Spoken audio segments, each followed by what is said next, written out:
Nous sommes une société profondément machiste. C'est une société profondément conservatrice. Je pense que la place de la femme ne varie pas sensiblement d'une ethnie à l'autre. La femme a été éduquée pour servir son mari. Elle a été éduquée pour obéir à son père et subsidiairement à sa mère. Elle n'a pas été éduquée pour être une rebelle. Donc par conséquent, ce sont des rapports... Je n'aime pas le mot soumission, parce que la soumission suppose qu'il y a quelque part écrasement. Moi, je parlerais plutôt de respect. Nous avons une culture de respect. Et je crois que chacun doit quand même accepter son rôle quelque part. Nous avons grandi dans cette culture où la femme est vraiment respectueuse de son mari, mais sauf que le contraire n'est pas toujours vrai. Et c'est peut-être là où le bas blesse. Mais si on réussit à faire en sorte que le contraire aussi soit vrai, je ne dirais pas que la femme est vraiment opprimée dans ce pays, mais elle mérite quand même une place beaucoup plus importante que celle qu'elle occupe actuellement.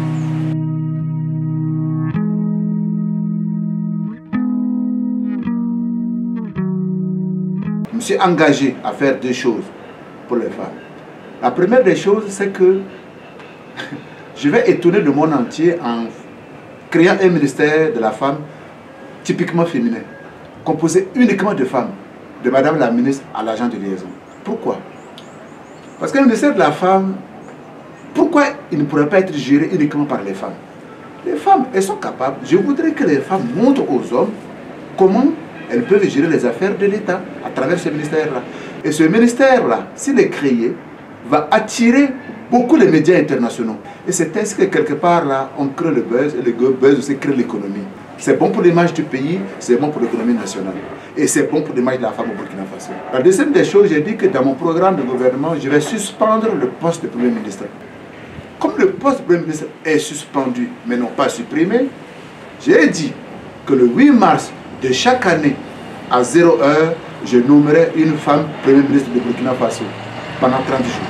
C'est vrai, ce n'est que 30 jours, mais il y a un début à tout, c'est mieux que rien.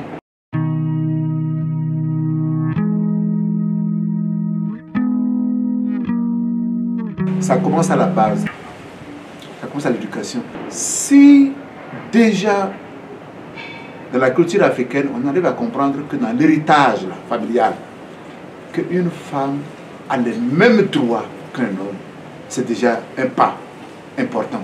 Je pense que c'est au niveau des familles même qu'il doit y avoir un changement de mentalité, de paradigme. Il faut que les gens comprennent que c'est parce qu'elle est fille, qu'elle ne peut pas réussir autant qu'un garçon. Et je crois que la femme burkinabé, malheureusement, a souvent tendance à tout attendre aussi d'un homme. Si tu attends tout d'un homme, mais si l'homme te donne tout ce dont tu as besoin, tu deviens sa chose. Donc, mesdames, il faudrait que vous aussi vous preniez conscience que tout le temps les hommes travaillent pour vous donner ce qu'il faut pour votre beauté. Vous aussi, vous pouvez faire votre part.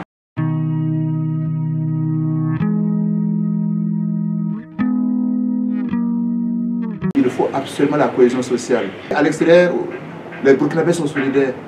Pourquoi ici on ne pourrait pas travailler ensemble?